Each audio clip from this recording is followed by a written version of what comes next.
Señor, gracias por tu palabra. Gracias porque el día de hoy podemos tomar tu palabra y buscar tu dirección, tu consejo, tu consuelo. Gracias porque el día de hoy estamos celebrando que tú viniste por nosotros, que tú abandonaste tu trono en el cielo para caminar como un hombre entre nosotros y así pagar por nuestros pecados. Este tiempo lo ponemos en tus manos, Señor, en el nombre de Jesús. Amén.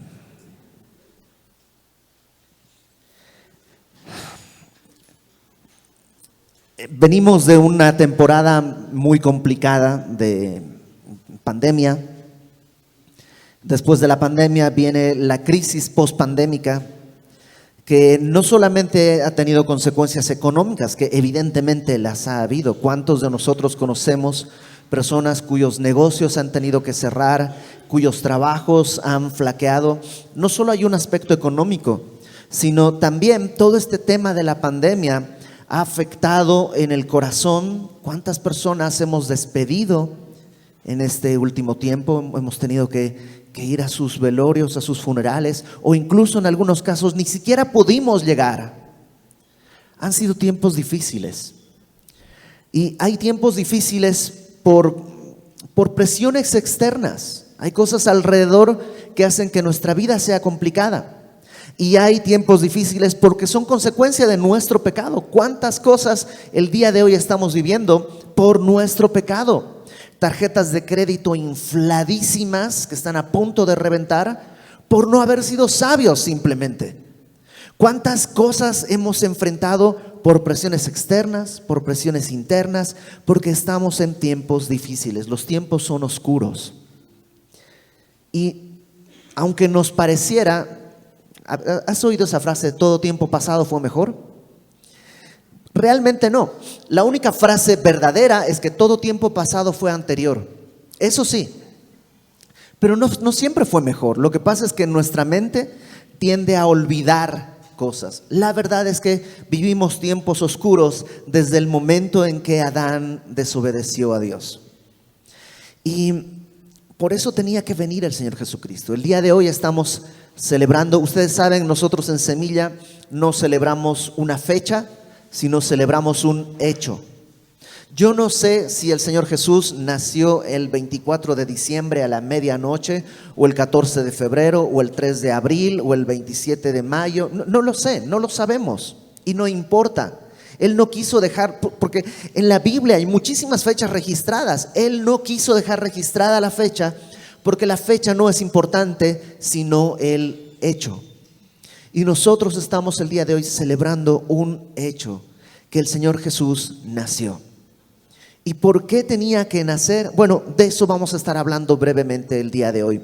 Si me acompañas en Isaías capítulo 9, está un pasaje conocidísimo, pero vamos a tratar de estudiar un poquito en el contexto. ¿Por qué viene esta profecía? Y para poder entender mejor el contexto, vamos a regresarnos unos versículos. Déjame leer desde el capítulo 8 de Isaías, versículo 21. El profeta Isaías está hablándole a una nación que está pasando tiempos difíciles. Si tú has estado acompañándonos en los estudios de Reyes, tú sabes que la situación política del país era muy complicada. Y la invasión por castigo que Dios estaba trayendo, disciplina que Dios estaba trayendo, era inminente. Entonces, ¿qué es lo que dice Isaías 8:21? Pasarán por la tierra fatigados y hambrientos, y acontecerá que teniendo hambre se enojarán y maldecirán a su rey y a su Dios, levantando el rostro en alto. Y eso lo hemos vivido. Hemos vivido tiempos en los que la gente ha levantado su rostro. Sí, ha pasado tiempos difíciles y ha levantado su rostro a Dios y ha levantado su puño contra el cielo. Y vivimos tiempos oscuros. Fíjate el verso 22 del capítulo 8. Mirarán a la tierra y he aquí tribulación y tinieblas, oscuridad y angustia, y serán sumidos en las tinieblas. Vivimos tiempos oscuros. A veces no nos damos cuenta. Ya les he platicado, yo vivía en una familia muy amorosa. Ayer tuvimos una videoconferencia con mis papás. En mi familia pues nos queremos todos, no hay conflictos problemáticos, no hay problemas de alcohol ni de drogas.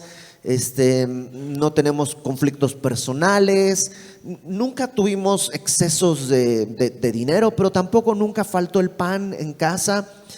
No tuvimos traumas sociales. En la escuela yo no tenía bullying, realmente era respetado y querido por mis amigos.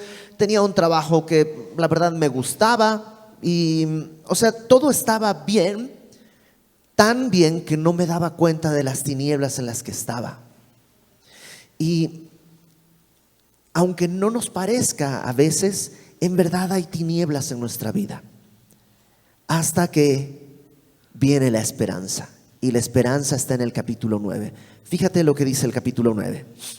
Mas no habrá siempre oscuridad para la que está ahora en angustia. Sí, en el capítulo 8 viene diciendo, está en tinieblas, viene angustia, viene tribulación. Yo no sé cómo va a estar el próximo año. ¿Has leído a los analistas políticos y económicos cómo dicen que el dólar se va a disparar? Como pues con todo el tema de Ucrania, la gasolina va a seguir subiendo. O sea, la verdad es que el panorama no parece alentador. ¿Dónde está nuestra esperanza? Bueno, la palabra dice que no habrá siempre oscuridad para la que está ahora en angustia, tal como la aflicción que le vino en el tiempo que livianamente tocaron la primera vez a la tierra de Zabulón y a la tierra de Neftalí, pues al fin llenará de gloria el camino del mar de aquel lado del Jordán, en Galilea de los gentiles. El pueblo que andaba en tinieblas vio gran luz, los que moraban en tierra de sombra de muerte, luz resplandeció sobre ellos. Entonces, esta frase seguramente la has oído, te suena familiar, porque Mateo cita este texto. Entonces déjame te lo explico y nos vamos a Mateo para ver qué es lo que Mateo nos explica. Dice, no habrá siempre oscuridad para la nación que ahora está en angustia. No es eterno, ¿sí? Hay tribulación, hay disciplina, pero no será para siempre, hay esperanza. Esta frase, como la aflicción que le vino en el tiempo que livianamente tocaron la primera vez a la tierra de Zabulón y a la tierra de Neftalí, está haciendo referencia a cómo vivían. La tierra de Zabulón y la tierra de Neftalí estaba al norte, donde está el mar de Galilea. Esa parte del norte es la tierra de Zabulón y de Neftalí, y todas las invasiones entraban por ahí. De hecho, cuando el imperio asirio empezó a tomar parte del reino, fue lo primero que conquistó. Y eso es lo que está diciendo. Sí, ellos han vivido eso, han vivido ese tiempo, han vivido esa angustia.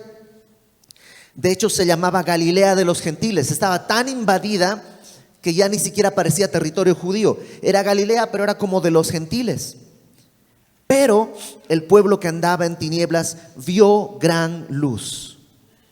Y aquí el profeta Isaías usa algo que los teólogos le llaman el pasado profético.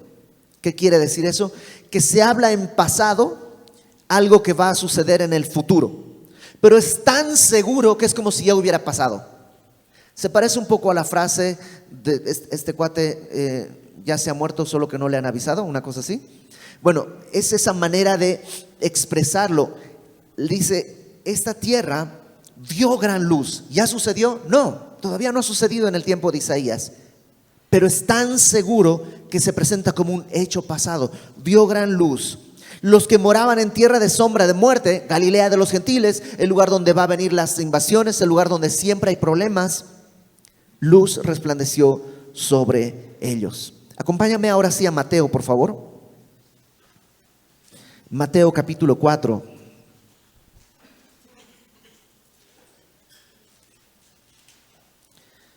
Mateo capítulo 4. Versículo 15. Déjame leerlo desde el versículo 12. Mateo 4:12. Dice, cuando Jesús oyó que Juan estaba preso, volvió a Galilea. Él estaba en Jerusalén, volvió a Galilea, al norte, donde está el mar de Galilea, donde está Capernaum, toda esta zona de Zabulón y Neftalí.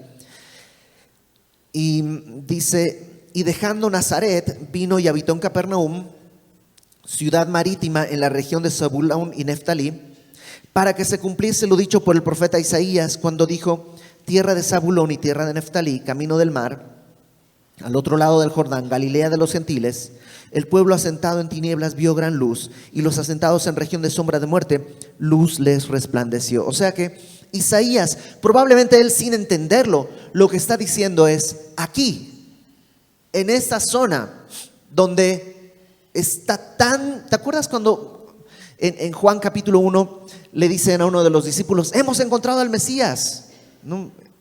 Viene de Galilea? Y dice, ¿a poco de ahí sale algo bueno? De ahí puede, o sea, neta puede salir de ahí. Eso era Galilea de los gentiles, la tierra de sombra de muerte. Y ahí, dice, comenzó a resplandecer la luz. El Señor Jesús, el primer lugar a donde estuvo fue ahí. Ahí creció, ahí comenzó a revelar su ministerio. En nuestra vida, ¿cuántos de nosotros tuvimos que topar fondo? Tuvimos que llegar hasta lo más profundo para entonces darnos cuenta que necesitábamos una salvación. Y ahí, en la oscuridad de nuestra soledad, la luz resplandeció. Fíjate cómo Pablo lo pone en 2 de Corintios capítulo 6.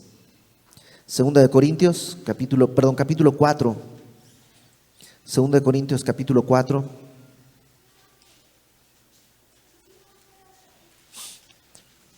Capítulo 4, 2 de Corintios 4, versículo 6 dice, porque Dios que mandó que de las tinieblas resplandeciese la luz. ¿Te acuerdas en el inicio cuando todo era tinieblas y Dios dijo sea la luz? Él hizo que resplandeciese la luz ahí en las tinieblas. Es el que resplandeció en nuestros corazones para iluminación del conocimiento de la gloria de Dios en la faz de Jesucristo. Cuando yo entendí este versículo me voló la cabeza, porque no dice que Él puso luz en nuestro corazón, sino que ese Dios que hizo la luz, ese Dios es el que resplandeció en nuestros corazones para iluminación del conocimiento de la gloria de Dios, para que nosotros pudiésemos conocer la gloria de Dios. ¿Dónde? En la faz, en el rostro de Cristo. Dicho de otro modo, yo estaba en mi oscuridad, pensando que estaba bien, pensando que vivía mi libertad, pensando que yo vivía según mis mejores deseos y en mis mejores días.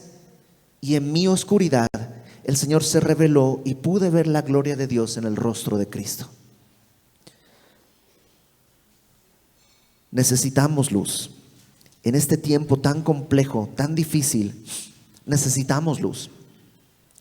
Necesitamos luz para los que no han conocido el Evangelio. Necesitamos luz para aquellos creyentes. ¿Nunca te has sentido como perdido, que no sabes qué viene, qué vas a hacer? Necesitas luz. ¿Y dónde está la luz? Bueno, Jesús es luz. Él dijo, yo soy la luz del mundo. Pero por otro lado, la palabra es luz. La palabra es la lumbrera a nuestro caminar. Sigamos leyendo aquí en Isaías, por favor.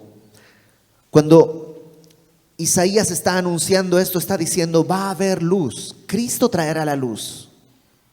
Versículo 3, no solamente eso. Dice el versículo 3 de Isaías 9, multiplicaste la gente y aumentaste la alegría. Se alegrarán delante de ti como se alegran en la siega, como se gozan cuando reparten despojos. La segunda cosa que traerá la venida de Cristo es gozo. No solamente luz, sino también gozo. Dice, multiplicaste a la gente y aumentaste la alegría. Esto de aumentar la alegría eso es un sobreabundar de alegría.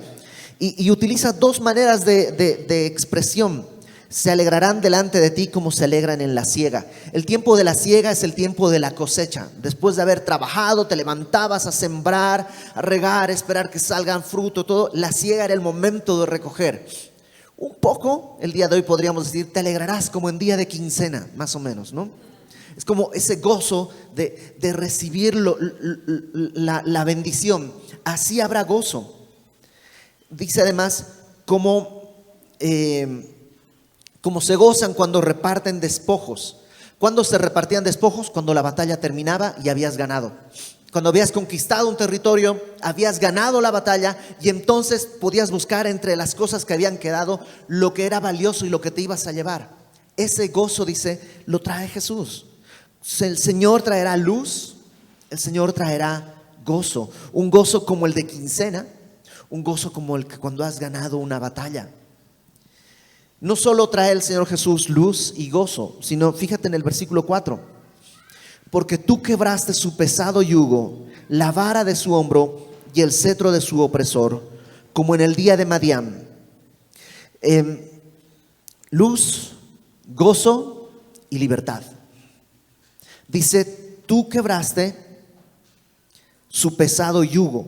El yugo era esta especie de este madero que se pone entre dos animales para que hagan una yunta, ¿no?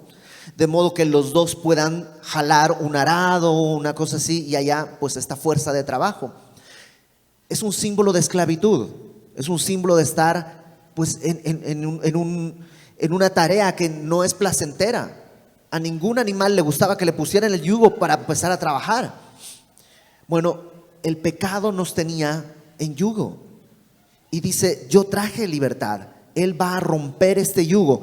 La vara del hombro, dicen los eruditos que lo más probable es referencia a cómo se cargaba ciertas cosas. No sé si has visto en imágenes todavía en ciertas culturas que agarran como una cubeta de agua de este lado y con una cubeta del otro lado y la cargan sobre su hombro y así se llevan las cosas. Ese trabajo pesado, dice, también va a ser liberado. Y por último dice el cetro de su opresor. El cetro es el báculo, el bastón de mando. Bueno, alguien gobernaba sobre ti. Dice la palabra que tú y yo éramos esclavos del pecado. En Juan capítulo 8, acompáñame a Juan capítulo 8. Vas a ver cómo un poco estos conceptos se van repitiendo en Juan capítulo 8, verso 31.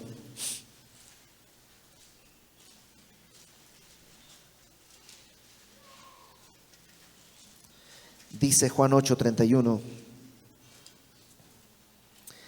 Dijo Jesús a los judíos que habían creído en él: si vosotros permaneciereis en mi palabra, seréis verdaderamente mis discípulos y conoceréis la verdad, y la verdad os hará libres. ¿Has oído esa frase? La gente que la toma dice, no, la verdad te hará libre. Ojo, no está diciendo la verdad. Hay muchas verdades. Es verdad que el agua hierve a 100 grados centígrados a nivel del mar. Es verdad que la fuerza de gravedad va a 9 metros por segundo cuadrado. O sea, esas son verdades, pero eso no te hace libre. No, nomás sabes algo. Jesús no está diciendo la verdad te hará libre como necesitas información. Él es la verdad. Por eso dice, voy a volver a leerlo: si vosotros permaneciereis en mi palabra, seréis verdaderamente mis discípulos. Al conocerle, ¿te acuerdas que te dije que la palabra es luz? Entonces, al conocerle, su palabra es luz, seréis verdaderamente libres y conoceréis la verdad, y la verdad os hará libres. Le respondieron: linaje de Abraham somos religiosos, tenemos un bagaje cultural, vamos a la iglesia. Es más, es domingo, día de recalentado, y estoy yendo a la iglesia. Tenemos un bagaje religioso. Le dicen eso. Somos linaje de Abraham, jamás hemos sido esclavos de nadie. ¿Cómo dices tú, seréis libres? ¿A qué te refieres? Y Jesús le respondió: de cierto os digo, todo aquel que hace pecado, esclavo es del pecado. El Señor Jesús trajo luz, trajo gozo, trajo libertad, porque éramos esclavos del pecado. Ahora, regrésate a Isaías 9, porque Él nos dice cómo es la libertad.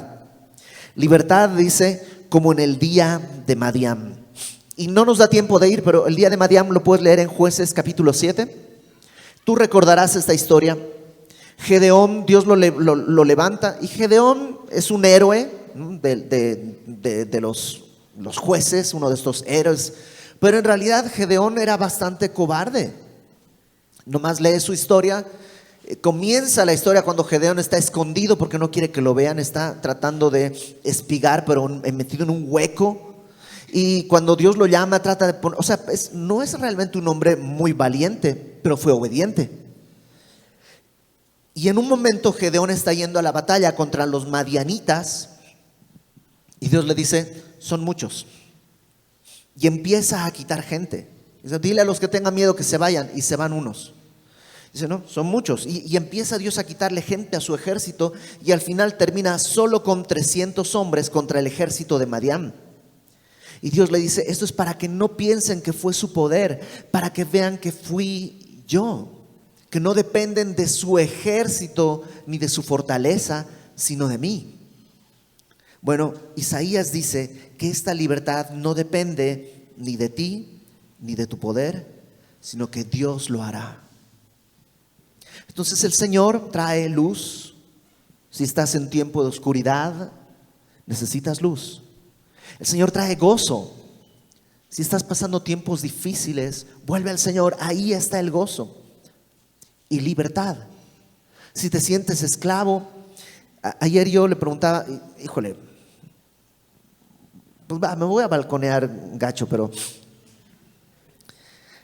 culturalmente, no sé si Bolivia es distinta o nomás mi familia, o tal vez nomás yo, ¿no? Tal vez yo soy el que está descompuesto, pero aquí en México para la cena de Navidad suelen arreglarse mucho. Y yo veo las fotos de Instagram y todo el mundo, ¿no? Y con corbata y todo. Dice, oye, pues normalmente ni te bañas, ya está, miran la foto, todo bonito. En mi casa, lo importante era el juego de Navidad que se compraba y el tiempo de conversación en familia. ¿Okay? Entonces yo ayer me alcanza la cena de Navidad y yo estoy en pants. Y le digo a mi esposa, tengo que ponerme camisa. Y mi esposa es mexicana, ¿ok? Entonces a ella sí le pesa un poco la tradición mexicana. Pero me dice, no, como quieras. Y tú, y pues, ¿en serio? Y yo tengo esa libertad en mi casa, o sea, no me presiona. O sea, la sociedad puede decir muchas cosas. Yo, la neta, vivo bastante libre. No tengo que poner fotos de mi cena de Navidad en Instagram para que sea real. Como que, y no es que no tengo luchas, pero solo es un ejemplo que Dios te hace libre de tus propios pecados, de tus propias vanidades, de tus propios traumas. El Señor te va haciendo libre. Entonces, es su obra. Ahora, dijimos luz, gozo, dijimos libertad. Ahora fíjate en el versículo 5. Porque todo calzado que lleva el guerrero en el tumulto de la batalla y todo manto revolcado en sangre serán quemados, pasto del fuego. Es muy poético, pero básicamente lo que está diciendo es que el calzado en la batalla es, pues, digamos, lo que usas para pelear. Es un gran invento el calzado en la batalla porque así no te resbalas. El manto manchado de sangre es el manto con el que has peleado, está todo manchado de sangre. Dice, todo eso será pasto del fuego, será combustible. O sea, vamos a quemar todo lo que es para la guerra. Va a haber paz. Y tú dime si no necesitamos estas cosas: luz, gozo, libertad, paz. El enemigo ha quedado derrotado. En la cruz el Señor Jesús venció. Tradicionalmente se dice que hay 3 enemigos contra los que batallamos. Número 1, nuestra carne. Nuestra carne es nuestra propia inclinación al pecado. Este deseo innato por lo prohibido, por lo que está mal. Dios lo ha derrotado. Gálatas capítulo 5. Gálatas capítulo 5. Dice en el versículo 24: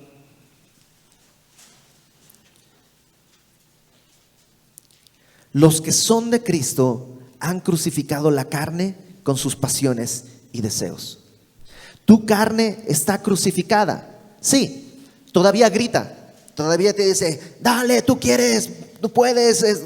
No está callada, pero está crucificada. Te amenaza, si tú no tomas eso, entonces tú déjala gritar. Está crucificada, no te va a hacer nada. Es como un perro que está ladre y ladre y ladre y ladre, pero no puede hacer nada. Está amarrada, está crucificada. Los de Cristo han crucificado la carne. No tienes que hacerle caso.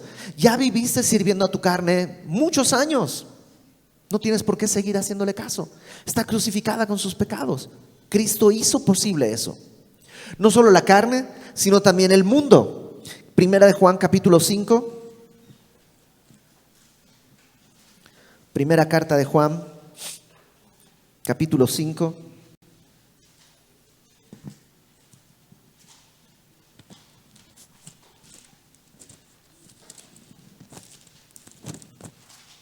Dice en el versículo 4: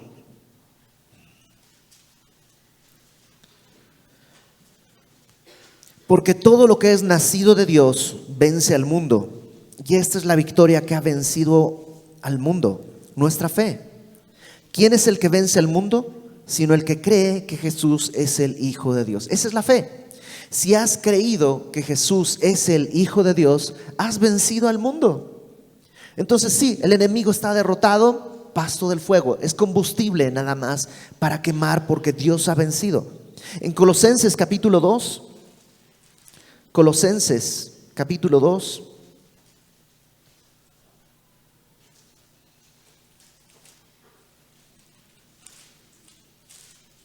dice en el versículo 14,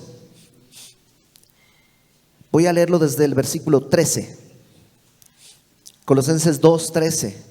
A vosotros, estando muertos en pecados y en la incircuncisión de vuestra carne, os dio vida juntamente con Él, juntamente con Cristo, perdonándoos todos los pecados, anulando el acta de decretos que había contra nosotros, que nos era contraria, quitándola de en medio y clavándola en la cruz, y despojando a los principados y a las potestades, los exhibió públicamente, triunfando sobre ellos en la cruz. Sí, el Señor Jesús trajo lo que necesitábamos. Necesitábamos luz, necesitamos gozo, necesitamos libertad y necesitamos paz. Romanos 5 dice: justificados pues por la fe, tenéis paz para con Dios. Y ahora Isaías comienza a explicarnos, porque para nosotros pues sí, más o menos tenemos la historia, pero ten en cuenta que Isaías está escribiendo 700 años antes de Cristo. Y entonces él pone cómo va Dios a hacer todo lo anterior. ¿Te acuerdas? Vimos que comenzó diciendo: hay oscuridad, pero no habrá para siempre. Va a haber luz, va a haber gozo, va a haber libertad, va a haber paz. ¿Cómo será eso? Isaías capítulo 9, versículo 6. Porque un niño nos es nacido, hijo nos es dado, y el principado sobre su hombro, y se llamará su nombre admirable, consejero, Dios fuerte, Padre eterno, príncipe de paz. ¿Por qué o cómo es que todo esto viene a nuestra vida? Dice: porque un niño nos es nacido. Y esto habla de la humanidad de Cristo. ¿No te parece curioso que ante un momento tan espectacular de dolor, de angustia, de oscuridad, la respuesta sea un niño? Cuando yo tendría 10 años, yo creo, pues ahí cerca de mi casa había una laguna grande donde íbamos a pescar, pero estaba escondida, no había pavimento, no había, las calles eran pues así callejoncitos. Y un día nos fuimos a pescar y se nos hizo tarde, nos dio la noche y estábamos ahí. Y los padres de la calle, ¿no? Mis papás, los del frente, todos salieron a buscar. Oye, ¿no has visto dónde están? No sé qué. Y no había noticia de los chicos de la calle. Y de pronto alguien dice: yo sé dónde están. Se fueron ahí al bombeo, casi se llamaba la laguna. ¿Y dónde es eso?, preguntó un papá. Yo te llevo. Y este señor, que era un francés, Guy Coutin se llamaba, lo ve, y su guía para ir a buscar a los niños es un muchacho de 5 años al que nosotros no quisimos llevar porque era estorboso, un muchacho tan chiquito. Y él ahora va a ser el guía de los padres desesperados a buscar a sus hijos. Y recuerdo tanto la sensación de cómo Guy, con su acento francés, contaba: y este chamaco, bueno, no decía chamaco, ¿no? Este pelado me decía: yo te llevo. ¿Cómo voy a confiar en un pelado de ese? Es que un niño no es la solución a un problema tan grande. Pero Dios dice: en medio de esta angustia, un niño nos es nacido. Es la humanidad. Porque, ¿estás de acuerdo que Jesús pudo haber aparecido de 30 años? Como Adán. Adán no fue niño. Adán apareció adulto. Si Jesús tenía que morir por nuestros pecados, ¿por qué vivir toda la angustia desde el crecimiento como embrión, el nacimiento? ¿Por qué no brincarse la adolescencia tan difícil y dolorosa? ¿Por qué no venir de 30 años, es más, 33 años directo a la cruz? ¿Por qué no lo hizo? Porque los hombres no son así. Los hombres tienen que vivir el tiempo en el que están en el vientre de su madre, el nacimiento, el crecimiento, la infancia, la adolescencia y la etapa adulta. Él viene como un niño para que tú y yo sepamos que Él puede entendernos. ¿Quién pecó? Un hombre. Entonces un hombre tiene que pagar el precio. Vida por vida. Acuérdate que Dios es justo. Ojo por ojo, diente por diente, vida por vida, hombre por hombre. No podríamos pagar el pecado del hombre con otra cosa. Por eso Él viene. Un niño nos es nacido. ¿No te encanta cómo dice? Nos nació. Como humanidad, un niño nos nació. Pero no solo eso. Dice también, un hijo nos es dado. Un niño habla de su humanidad, un hijo habla de su deidad. Sí, nos nació un niño, sí, pero se nos dio un hijo. ¿Cuál es el versículo más famoso de la Biblia? Juan 3:16. Porque de tal manera amó Dios al mundo que ha dado a su propio hijo. Un hijo nos fue dado. Un niño nos es nacido en Belén. Un hijo nos es dado en el Calvario, en la cruz, en su sacrificio. Y si bien tenía que ser un hombre el que pague por nuestros pecados, un hombre normal no era suficiente. Tenía que ser Dios hecho hombre. Este misterio para nosotros incomprensible, cómo Dios puede ser completamente hombre y al mismo tiempo ser completamente Dios. ¿Cómo puede ser alguien dos cosas y ser uno mismo al mismo tiempo? Él vino. No es el hijo de José, es el hijo de Dios el que nos fue dado. Un niño nos es nacido, un hijo nos es dado. Y dice después, y el principado, la palabra principado es su gobierno, su reino, o literalmente su imperio, dice, sobre su hombro. Esto podría implicar dos cosas. Número uno, que Él es el responsable. Él va a traer su reino. ¿Te acuerdas que cuando Jesús, después de haber resucitado, está con los discípulos en Hechos capítulo 1 y le dicen, oye, ¿vas a instaurar el reino ya? Porque eso era el tema de todos los discípulos. El Mesías iba a instaurar su reino milenial. Ahora, Él lo va a hacer. Y puede estar hablando de esto. El hijo, el niño y el hijo van a tener un reino. Pero tal vez dice algo más. El principado sobre su hombro. ¿Qué llevaba el Señor Jesús sobre su hombro? Una cruz. Esa es la manera en la que Él va a establecer su reino. Un niño nos es nacido, un hijo nos es dado, el principado sobre su hombro, y se llamará su nombre. ¿Te das cuenta que, porque tú le dices admirable, consejero, Dios fuerte, Padre eterno, príncipe de paz, no le atinó? Porque no se llama eso, se llama Jesús. Entonces no le puso muchas alternativas y no le atinó a ninguna. No dice sus nombres serán. Su nombre habla de su identidad, no de solo cómo se llama. Su nombre habla de quién es. ¿Y quién es? Dice admirable, consejero. Hay un debate entre todos los teólogos si esos son dos términos, admirable y consejero, o si están en par. Admirable, consejero, Dios fuerte, Padre eterno y príncipe de paz. La mayoría se inclina en que sean por pares. Si es así, estamos hablando de que Él es admirable consejero. ¿Qué quiere decir esto? Que es el consejero maravilloso.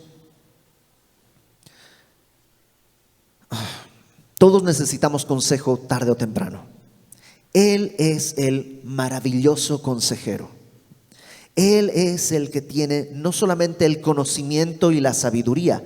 Dice Colosenses que en Él están escondidos todos los tesoros de la sabiduría. Por eso permanecemos en la palabra, porque la palabra da testimonio de Él y Él tiene sabiduría. Pero no solo es eso. ¿Estás de acuerdo que hay gente que puede dar muchos consejos y buenos consejos? ¿Pero pueden ayudarte de alguna manera? No, solo pueden decirte, hazle así. Y ya. Pero no pueden hacerlo por ti. Él es el admirable consejero, pero además es Dios fuerte. Él es todopoderoso. Él tiene el poder. Él no solo te da el consejo, Él tiene el poder para hacer la obra en ti. Él no solo te dice lo que tienes que hacer y cuál sería el mejor camino, sino que Él tiene el poder para dirigirte. No solamente estamos con un consejero, sino con un Dios fuerte. La pregunta es, ¿y querrá? ¿Querrá? Porque Él tiene la sabiduría, Él tiene el poder, pero ¿querrá ayudarme? Porque la verdad es que no lo merezco. ¿Querrá hacerlo? Acuérdate, admirable consejero, Dios fuerte y luego ¿qué? Padre eterno. Él se revela como un padre. ¿Qué padre, si tuviera el conocimiento y el poder, no haría todo por sus hijos? ¿Qué padre se quedaría de brazos cruzados? Él es Padre eterno. Ahora, ¿estás de acuerdo que es raro decirle a Jesús Padre? Porque el Padre es el Padre. Jesús es el Hijo, nos lo acaba de decir, un hijo nos es dado. ¿Por qué se le llama Padre? ¿No? A veces sí es como que, no es que esté mal, digo, sí está mal, pero no está mal hacerlo, pero a veces nuestra doctrina se va enredando, ¿no? Le pedimos a Jesús en el nombre de Jesús, ¿no? Señor Jesús, te pido esto en el nombre de Jesús. Y es como pues raro, ¿no? Teológicamente está torcido. O le decimos papá Jesús, y es así como Jesús no es papá, no se casó, él es tu esposo en todo caso, pero no es tu papá. Entonces a veces nuestra teología se tuerce y esto es uno de esos pasajes en que un poquito dicen, pues ahí dice que eres el Padre eterno. ¿Cómo se resuelve? Bueno, de dos maneras. Uno, puede estar haciendo referencia a lo que él mismo nos va a explicar en Juan 14. ¿Te acuerdas? En Juan 14 le dicen a Jesús, Señor, muéstranos al Padre y ya, con eso. Y Jesús dice, tanto tiempo he estado con ustedes y no me has visto. El que me ha visto a mí ha visto al Padre. Entonces podría ser que al decir Padre eterno hace referencia a eso, que Él es el reflejo. Usando el término bíblico, Él es el testigo fiel, el que te muestra exactamente cómo es el Padre. Podría ser, pero hay algo que creo que está más correcto. Y es que la frase Padre eterno también puede traducirse como Padre de eternidad. Nosotros tenemos acceso a la eternidad gozosa a través de Cristo.